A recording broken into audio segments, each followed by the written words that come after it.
Ito ang Presidential Broadcast Service. Radyo Pilipinas. Radyo Publiko ng Bagong Pilipinas para sa Bagong Pilipino. Naghahatid ng mahalagang balita at impormasyon na uugnay ng pamahalaan sa sambayanan. Tulay sa himpapawid ng serbisyo publiko. Radyo Pilipinas. Radyo Publiko. Ang boses ng Pangulo sa Iloilo. Radyo Pilipinas. 585 AM. Sa pang-agrikultura, ang inyong source of daily news, talakayang siksik sa kaalaman, ating ay impormasyon mula sa pamahalaan, pagpapayaman sa ating mga likas na yaman para mas mapaunlad pa ang isa sa mga pangunahing kabuhayan sa ating bayan. Sa pang-agrikultura, dito lang sa Radyo Pilipinas.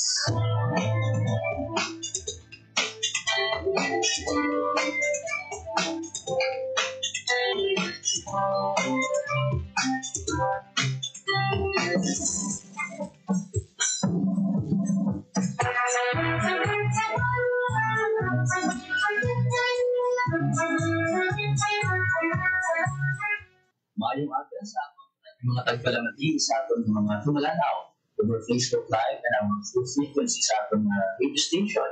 Good morning and sa atong mga farmers, sa atong mga fisher folk, sa atong mga agricultural technician ng aton, municipal agriculturists, sukumban sa atong mga provincial agriculturists and city agriculturists, sa atong regional executive directors and Department of Agriculture Western Visayas, Director Dennis Arvia ng ating buka, the Regional Technical Director for Research and Regulation, Director Sir Lee Coelho, and ang ating OIC Director for Operation and Extension, Senior Director Maria Teresa Solis. Maayong aga sa ating tanan, and yun kami yung nato na matapos ng DA Western Visayas sa ating mga attached agencies na iba't ibang sa sektor sa agrikultura, sa kamayan aga sa ating tanan. Subong adlaw, panibagong episode, isa na naman ka information na ating ipalapit sa ating mga tagpalamati sa ating mga stakeholders, especially sa ating mga kauturan na nagtutok sa mga kasapatan sa ating livestock industry,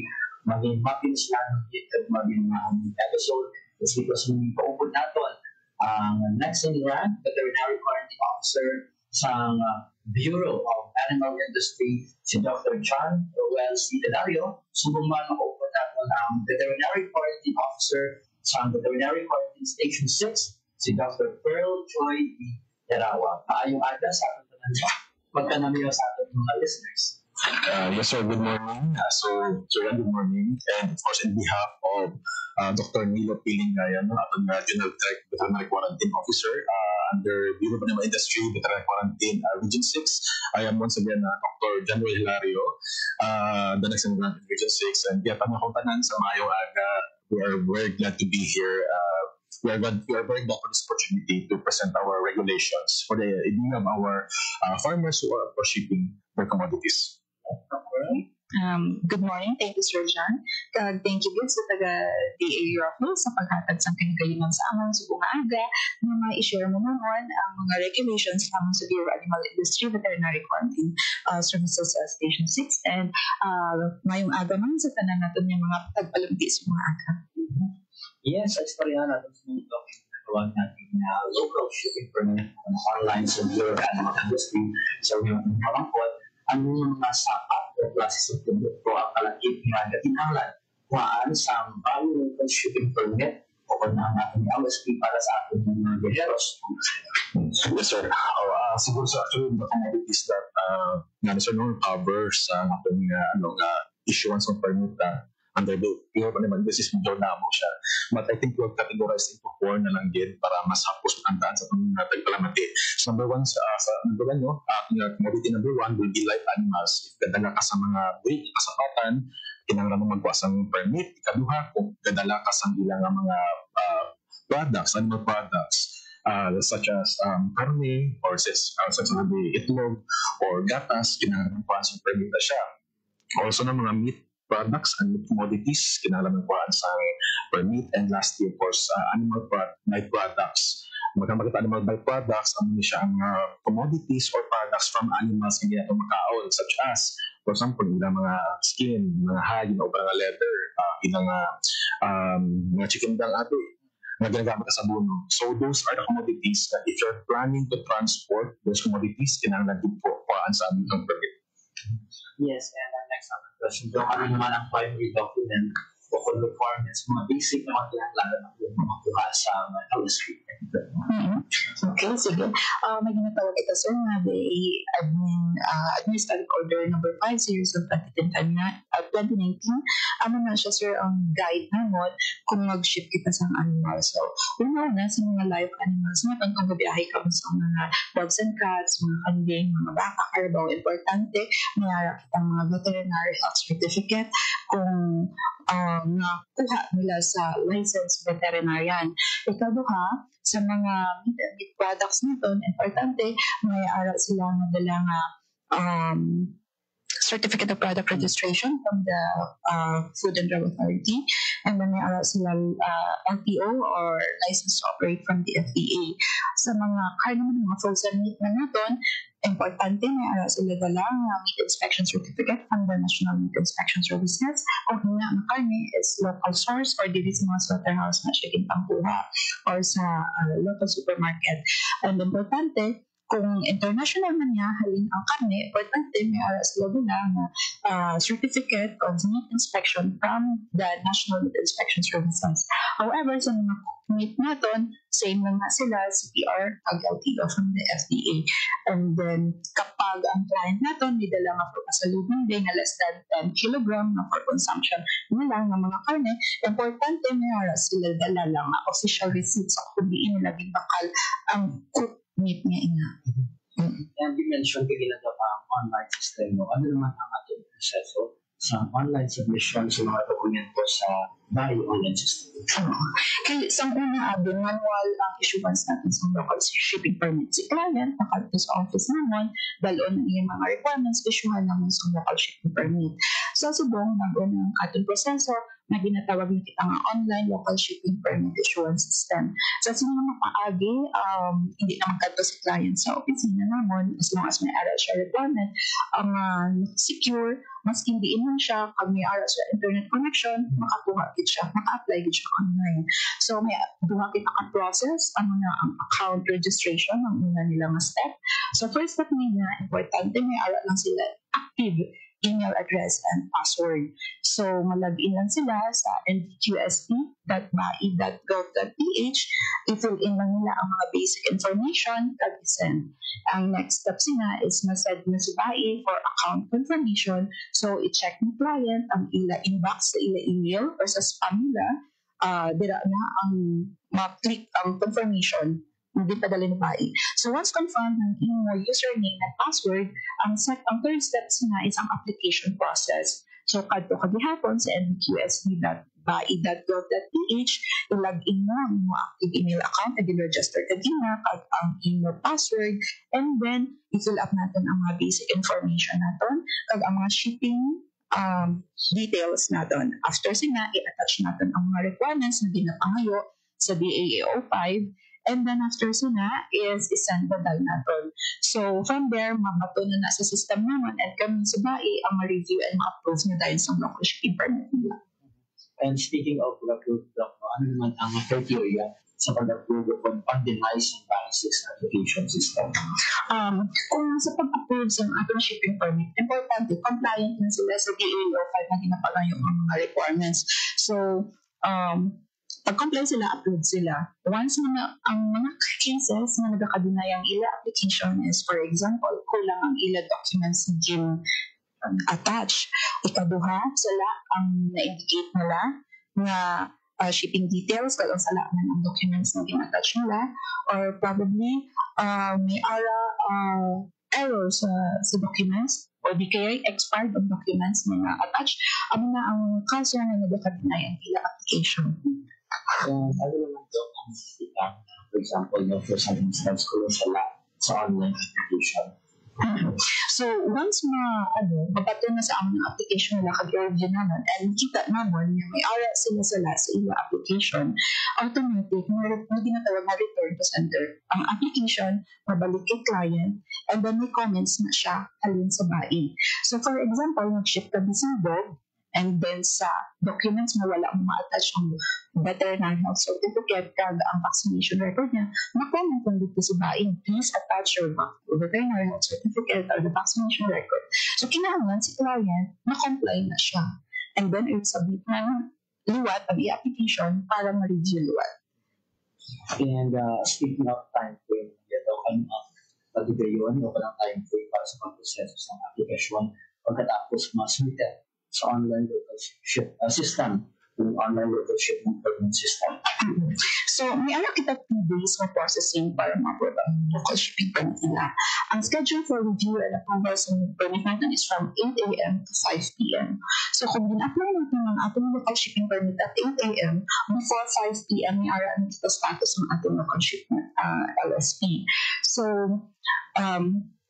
si client, importante, ma-refresh niya yung portal para ma-check niya from time to time kung anong updates ng iyang local shipping permit. And then, kung may scenario na 5:30 na bis ang hapon na gin-apply ang iyang local shipping permit, ang review sila the next day na at 8 a.m. So, if ever si client nang di repeated ang iyang errors na pagdamog siya sala during application niya, kami sa Bae Veterinary Quarantine Station na make sure ginatawagan ng mga client para hindi magbalik-balik ang iyang application kung makayo niya ang tanan-tanan ng mga sala. So, from there, hindi nakalabot. Sa 3 days, na-issuehan din siya sa local shipping permit na.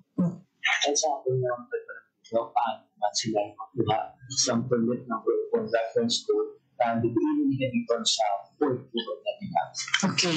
So, upon the application client sa portal natin, ang reference code or ang permit number, automatic na siya na-generate ni BAI sa system nila. So, ang anyang na permit number, ang muna naman niya maging basihan sa mga veterinary quarantine inspectors natin sa kanan nga airports o seaports na pag-aagyan sa ila shipment kadang i-make sure dira na ang basihan kung ang ina nga permit is legit or hindi fake or hindi siya recycled. Mm-hmm. And once again, sa ating mga tagpalimatibay sa ating mga personnel from the Bureau of Animal Industry and sa next letter mga kasudo. Speaking of reference code na siya and permit number, ano naman ang dapat ihatag sa border control officer sa airport o puerto pag-abot, especially when we are talking about mga papeles, mga reference code o mga QR. Okay. So, for example, si client, na-approve na yung local shipping permit na, magkabiyahe na siya. So, sa tanan niya airports that supports na agyan niya, kinangan i-present niya ang printed na local shipping permit na issued by BAI and then ang mga attached documents. So, ang kinangan sa kapag veterinary health certificate, kinangan original na siya. Ang mga meat inspection certificate, certificate of meat inspection, kinangan original na ang mga handler's license, ang mga livestock handler's license, transport carrier, pwede o ang other documents, pwede kahit photocopy nilang. And kaya daw kaya para sa pagkuha sa mga permit online at paano nito yan? Okay. So, ang nakatandaan natin, ang BAI local shipping permit is free na siya, wala na siya bayad. Okay. Paano naman nasunod ang mga security protocols na the data privacy nila sa pag-upload sa makabig natin na sensitive ng mga information? Okay. So when it comes to mga data na gina-upload natin online, BAI make sure na secure ang ating data. So, una sa tanan, ang ating account or ang ating username, naka-embed na siya sa may system ni BAI. And then, sa BAI, wala na siya gagamit sa mga open source na Microsoft. And then, ikaduha, may ara na siya, nakasubscribe na siya, sir, sa SSL to make sure na ang website is safe, hindi siya na-hack, and hindi siya masudlad sa mga virus. And then, at the same time, may ara na sila ang ating mga BAI IT personnel, naka-sign na sila sa non-disclosure agreement na hindi nila pwede i-leak ang information and maging liable sila once ang amin ng information is magagawa. And then, BAI also invest millions of pesos para maprotektahan ng firewalls ang ating website. So, let's assure na ang ating shipper, ang ating data is protected by BAI. Yes, and ano naman daw ang mga protocol kung may mga preventive quarantine, inspection, or sampling sa sapat at produkto ang ingat. Okay. Because usually, sir, no, before the transport some permit, we have, of course, the requirement that was mentioned in the Pearl. Dara pa lang makita ta kung ayan sila, compliant sila sa ating DAO number 5, no? Series of 2000, the instrumental na issuances. So, kung okay sila nila, after that, mag-ship na sila, malabay na sa mga airports and seaports. So, paglabay nila dira, dapat ang mga documents nila, pakita nila para mapapili check sa ating mga veterinary quarantine officers and inspectors. So, the process nila, they will be checking not only for the documents, kung okay ang documents, but they will also be checking for the commodities. Ang commodities na is, ayan, okay. For example, for meat natin, kung sound siya kung fit for human consumption, kung animals natin is healthy. And ayan, kung ang documents na, kagapon na shipment na, ang live animals or atong commodities na abi, consistent ang details. Kay although kisa pareho ang okay ang shipment, okay ang documents, isa magkaiba. So those are the things that we are checking to make sure na compliant at mga shippers and tapos safe man and healthy and receive ng commodities from the origin to sa destination. Paano naman daw mo coordinate sa bayan yung conditions ng response mission of response mga purpose for this airport communication? Alright. Actually, sana sir, depende sa actually sir sa ano no, sa concern natin if the concern natin is domestic or international. So it depends on which entity are we going to coordinate. But of course, no, ating coordination with them are actually regular na siya. We have orientation, we have reorientation, we actually update them regularly kung meron ang mga bago na update sa ating regulation ta. Also, as I said earlier, kung depende sa concern kung ayan international siya or domestic. Normally if kag-convince na pero pag-agi. For example, kung bago sila sa airport, we'll be coordinating with, of course, the PNP MCU or PNP natin sa airport and also the Civil Aviation Authority of the Philippines. Kung ano naman, kung malabay sila sa seaport, makaroon kita with either the private port or the PPA, Philippine Ports Authority, and of course, the Coast Guard as well, and ang PNP sa mga port as well. On top of that, if domestic ang concern, on top of those mentioned ng mga agencies, usually we contact with LGU. However, kung international naman siya, we coordinate as well with the what they call CIQ or the Customs, Immigration, and Quarantine na group. Kasi those are our partners kung international naman. And ano naman ang proseso when we are talking sa renewal o ang pag-extension on library kung kulang pa ang validity. Okay. Ang local shipping permit natin is valid for 7 days. So, hindi na siya pwedeng recycle or magamit kung liwat. So, for example, in 1 day, mabiyahe ako kadto Gimaras, magkuha ako local shipping permit from Iloilo to Gimaras. Kapag kahapon, kung from Gimaras ako, mabalik ako Iloilo, kinahanglan, magawad ako liwat sa shipping permit from Gimaras to Iloilo.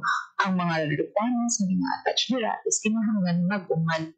Hindi mo pwede ma-recycle ang mga documents na kin-attach nila. So, kuha naman sila sa mga requirements. And talking about penalty to fines, napaliman ng mga penalty to fines kung, for example, magsala sa protocols pa rin sa late submission o kulang ng dokumento. Okay. So, for example, alaan sila sa seaport or airports and upon apprehension or inspection sa mga veterinary quarantine inspector natin and nakita ang isa ka scenario is kulang ang inyong documents na nadala.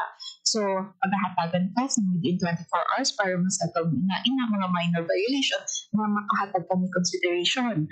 Pero however, pag ang inyong case is mga fake documents, gin-recycle ang documents, gin-tamper mo ang documents, automatic na siya return to origin.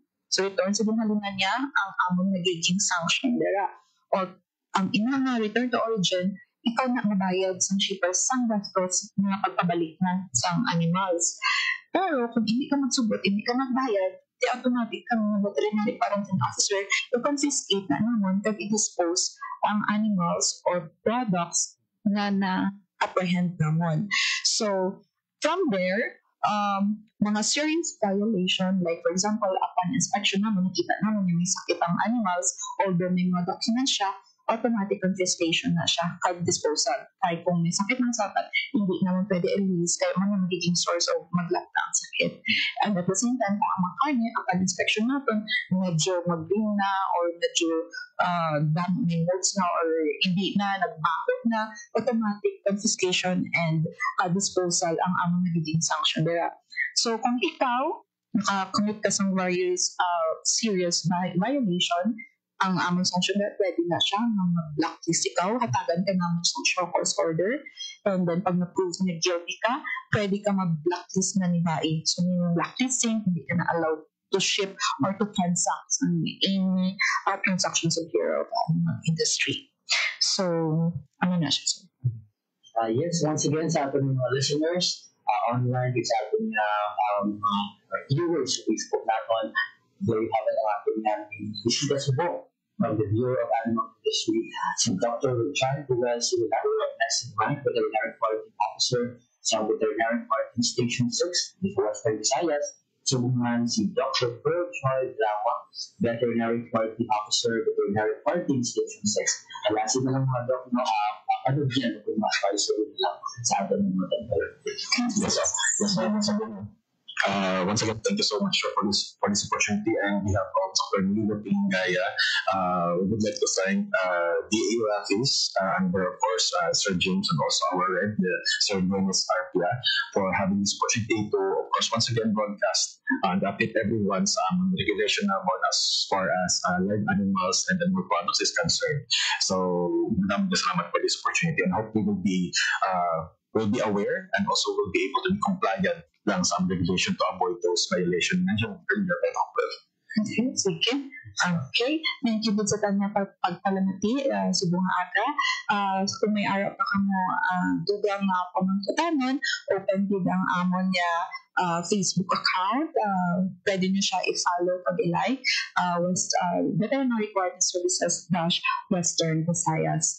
So, may messenger dira, pwede niyo ma-PM ang inyong mga questions. Once again, sa ating nagkalamatigin sa ating tanan na nag-aamdi sa sektor sa agrikultura, maraming salamat sa sunod na episode. Palibag naman ang ating bisita. Maging-open natin ang pinaka-mga personnel sa National League Inspection Service. Bantayan natin sa ating sunod na episode sa ating programa. Sa liwating si John Candelario from the Regional Agriculture and Fisheries Information Section sa Department of Agriculture, Western Visayas. Maayong aga sa ating.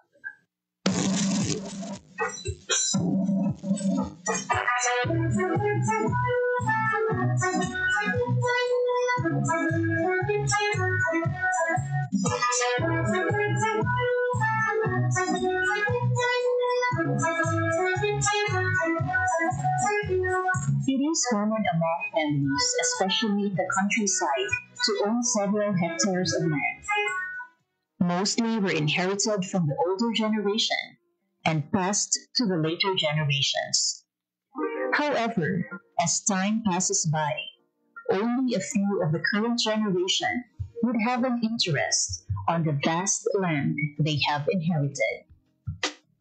When in the early years, the older people are into acquiring vast areas of land, the younger people today would rather work in a rented space to earn a living.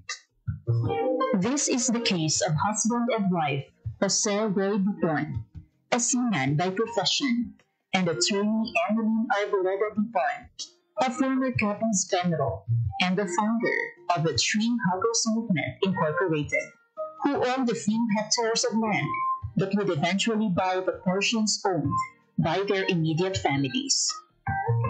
They were able to acquire a total of 20 hectares of land. The problem, however, most of these lands used to be sugarcane and corn plantations. These are lands with no existing trees and other vegetation, as required by the prior crops.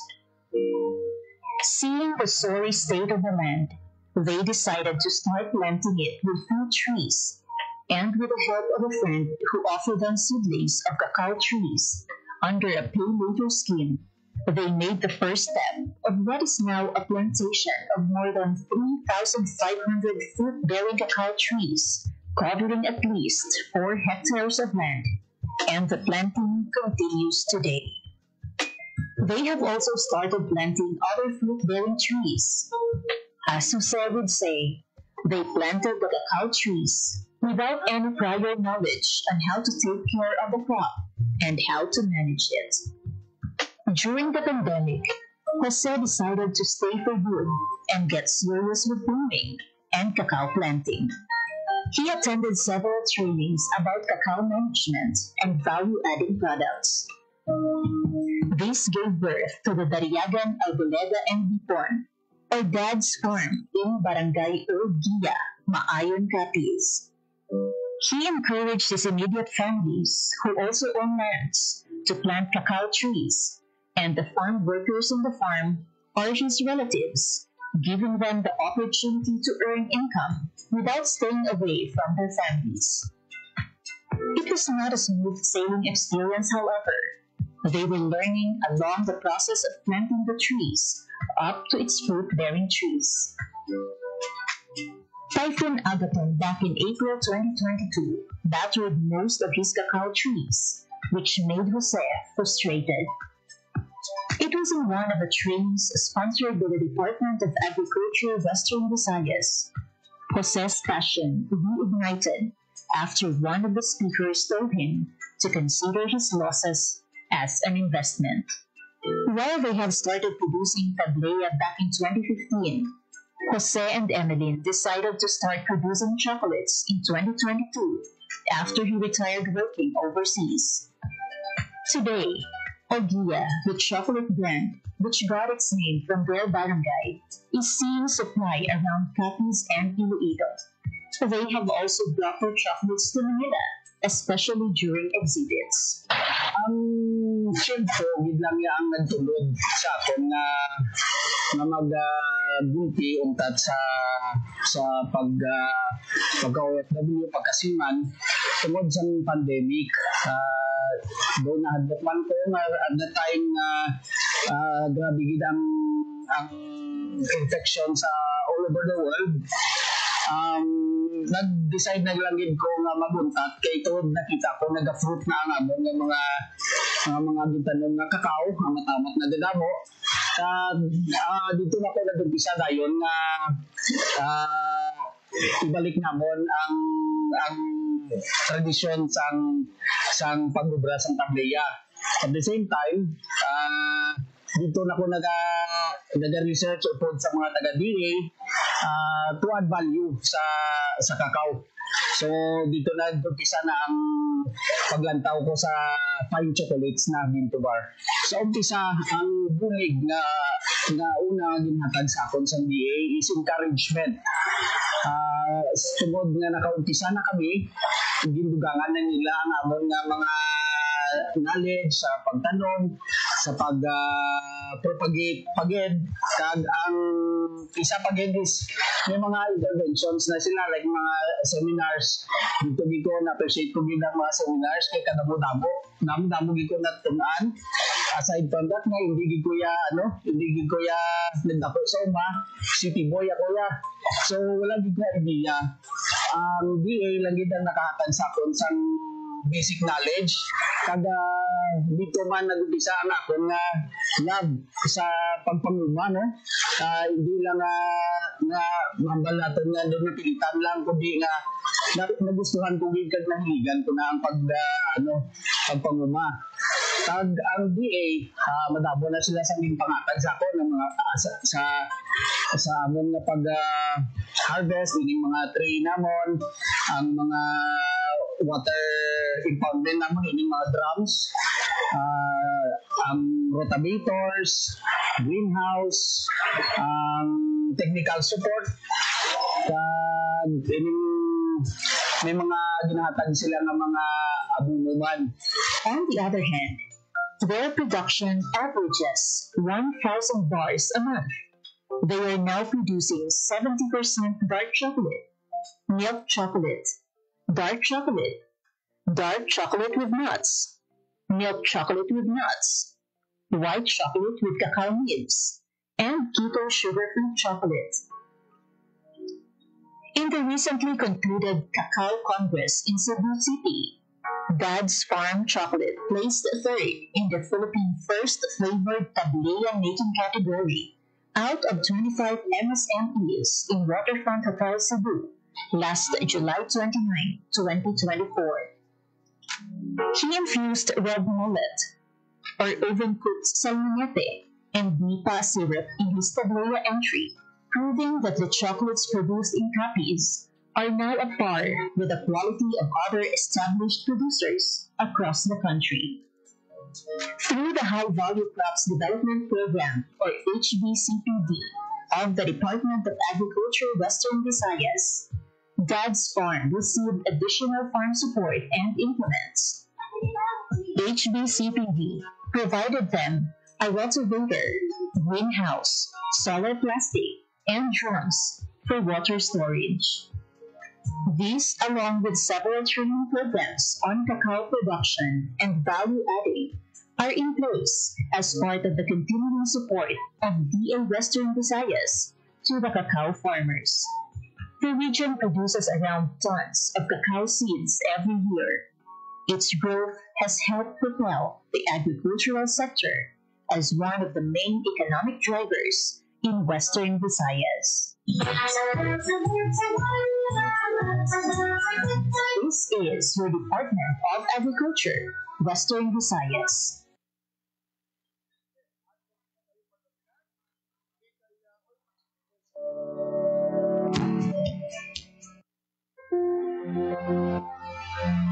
In 2015, Western Visayas has a total of 5,866,854 coffee-bearing trees. Based on the Philippine Statistics Data PSA, there are 276,000 coffee farms in the country with almost 79.4 million trees. The different varieties include Robusta, Arabica, Excelsia, and Liberica. Today, the Department of Agriculture Western Visayas is pushing the limit of the coffee industry in the region under its High Value Crops Development Program. One of the beneficiaries is the Bulalakaw Pabuhay Tula Sikap Organization, or BCSDO in Siralong Town, Antique. The organization was established in 2001 with at least 275 member farmers to date. The local coffee farmers have started producing fine-grade Robusta for the local market. The BCSDO, with the help of DA Western Visayas, has started the empowerment of the coffee farmers in order to improve the production and encourage the communal processing and marketing of the produce, which include palay, peanuts, ginger, turmeric, and primarily coffee.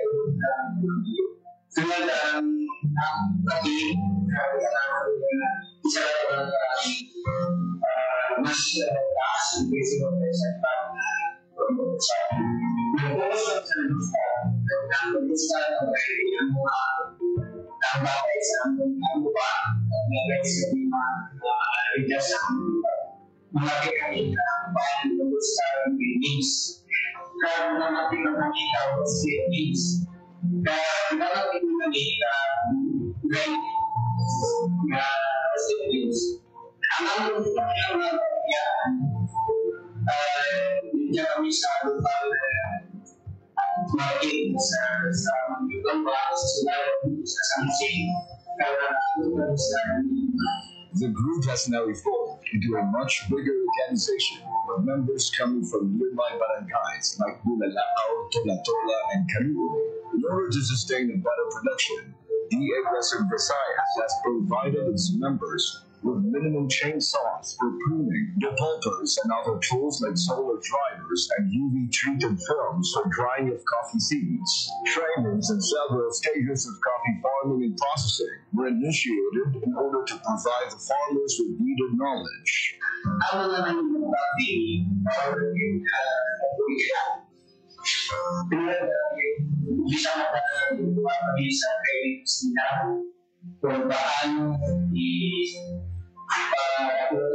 Ang buhalang lagi sunod sa upang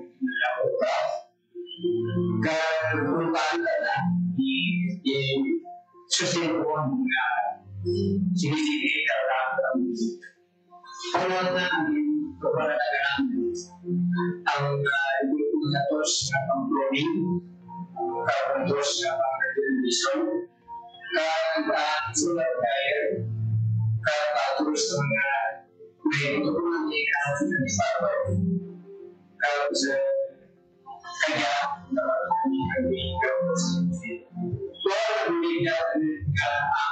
piso kumain na sobrang ito sa ng piso sa kanya tulad sa tutunan sa Pilipinas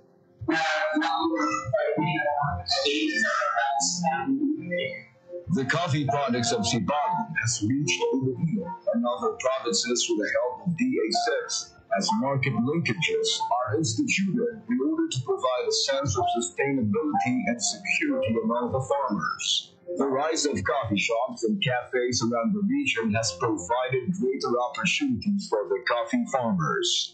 The story of Budanakaw Kaluoy Tula-Tula Sikap Organization is a dynamic example of the people and the government working together to achieve a common end. That is the improvement of their economic conditions, such as the major thrust of the Department of Agriculture in Western Visayas. We serve what the farmers deserved.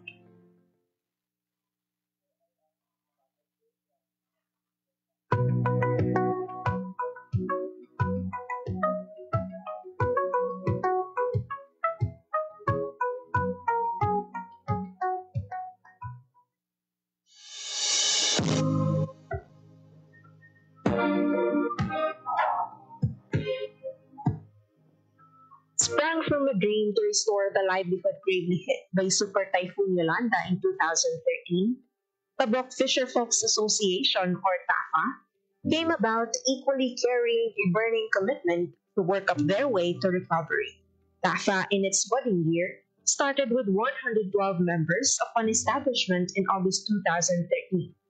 And almost a decade after putting up the People's Organization, to bring relief among the residents of Tabok, Libertad, and Ique, this has grown to 130 members with 72 males and 58 females who have been walking hand in hand to improve their lives after braving catastrophe. As they tread their path of reviving fishing operations, the Philippine Rural Development Project of the Department of Agriculture, through the recommendation of the Provincial Local Government Unit, directed their rather headstrong aspirations into reality, approving them a 999,950 peso Lambaklad livelihood project, which was reinforced by the Regional Project Coordination Offices under IREP component. Ang project po namin ay tinatawag na Lambaklad Livelihood Project. Ito po ay isang uri ng panghuli po ng isda na ginagamitan po ng nets and ropes. So ito po ay naka-assemble sa ilalim po ng dagat at ito po ay may mga sandbags na pumipigil po sa nets para hindi po siya umakyat. Ito pong Lambaklad Livelihood Project po ay talagang environment-friendly gear po siya kasi ito po ay hindi nakaka-apekto sa kapaligiran. The system of fishing operates with one master fisherman or maestro, 3 rondas or watchers, and 20 busos or net pullers. The master fisherman would first assemble the busos upon signal of rondas through waving a flag, queuing for another call from the nets. Upon collection of the catch, the busos are then looking into their nets for damages and fixing them at once before they would hurl the nets for another pull-in, done 2 to 3 times per day. On the pursuit of reviving their daily source of income, the association observes a number of best practices, upholding their unifying goal to increase the income of the members by at least 59% annually, from 30,000 pesos to 47,834.11 centavos. Provide employment to at least 30 persons in the locality, and increase membership by 5% annually. On top of their initiatives or best practices, TAFA incorporated a weather monitoring mobile application, Windy, which helps them keep the weather in check for conditions that would possibly affect their operations, owing to the core of their association of restoring the livelihood devastated by typhoon. Members, particularly the fishermen crew, were trained and educated to make use of the technology at their advantage. It is being regularly monitored and cross-checked for accuracy and efficiency. Further, among the maintenance practices likewise observed were the monthly nets off, or the suspension of fishing operations, intended for net cleaning upon accumulation of moss, which lasts for a week, and a total nets off lasting for a month.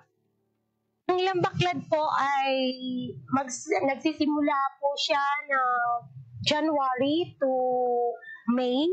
And then may total nets off po kami na tinatawag pag June to September. Kasi yung time po ng total nets off is habagat po siya dito sa place namin. So magre-resume po yung aming operation September up to May ulit.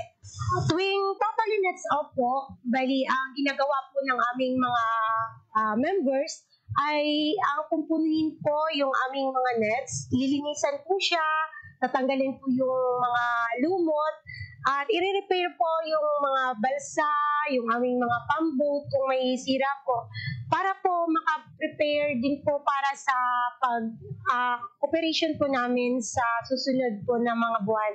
So, sa time po na total nets off, meron din po kami capability building, mga trainings na kinakandak po namin para tuloy-tuloy po yung aming kaalaman. Kung kahit wala kami po operation, tuloy-tuloy po yung aming kaalaman para po sa pagpapatakbo po ng aming project. Now, clocking to its 10th cycle of operation, the Lambaklad Livelihood Project has shown continued increase in sales since 2018, having 6,718.61 kilograms of fish catch, which translates to 506,084 pesos recorded sales in its first year, and 8,952.70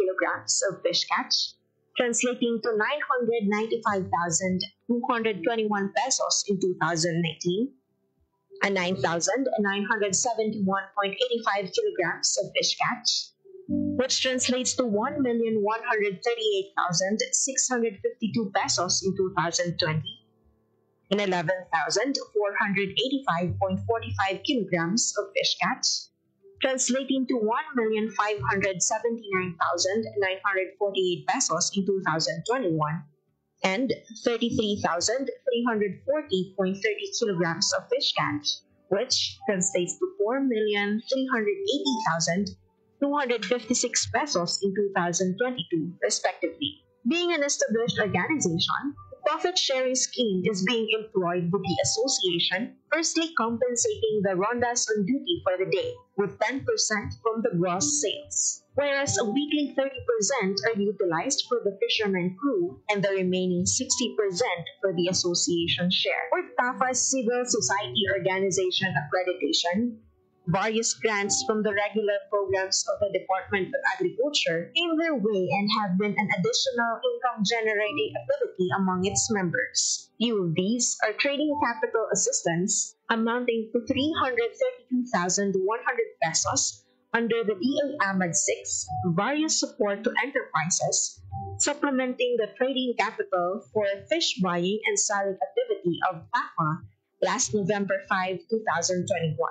Kung total list off po, wala po kaming lambaklad operation, so wala po kaming income. Meron naman po kaming alternate sa isa naming project na tinatawag po na Talipapa. Ang TAFA Talipapa po ay binigay din po sa amin ng regular fund ng DA na ginamit po namin para sa pagbili po ng mga isda, gulay, manok, mga karne sa mga local farmers po namin dito sa aming barangay.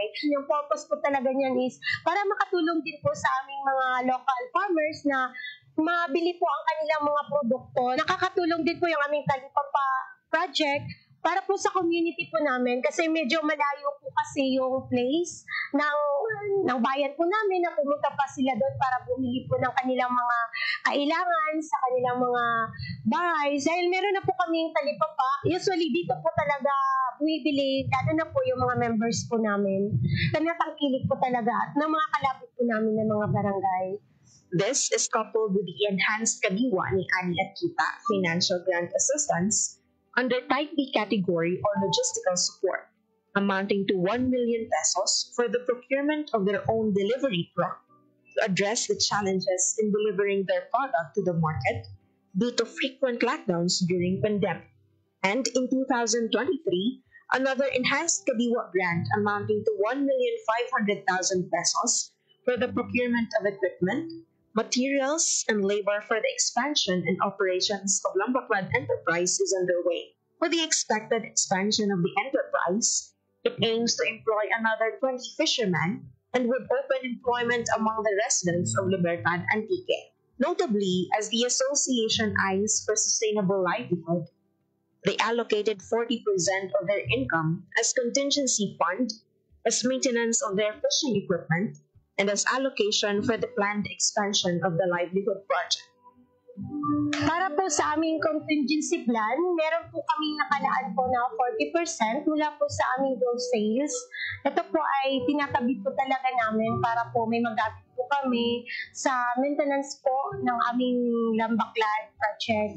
So ito rin po ay gagamitin po namin kung sakaling magkakaroon na po kami ng time na po kami ng expansion para sa isa pong unit ng aming Lambaclad. Born from a steadfast desire to recover from the damages brought by Super Typhoon Yolanda, the Lambaclad Livelihood Project has stood on its feet and has been serving hope with the fisher folks of Libertad Antique with the help of the Philippine Rural Development Project, Regional Project Coordination Office 6, BA AMED 6, and the Provincial and Municipal Local Government of Antique.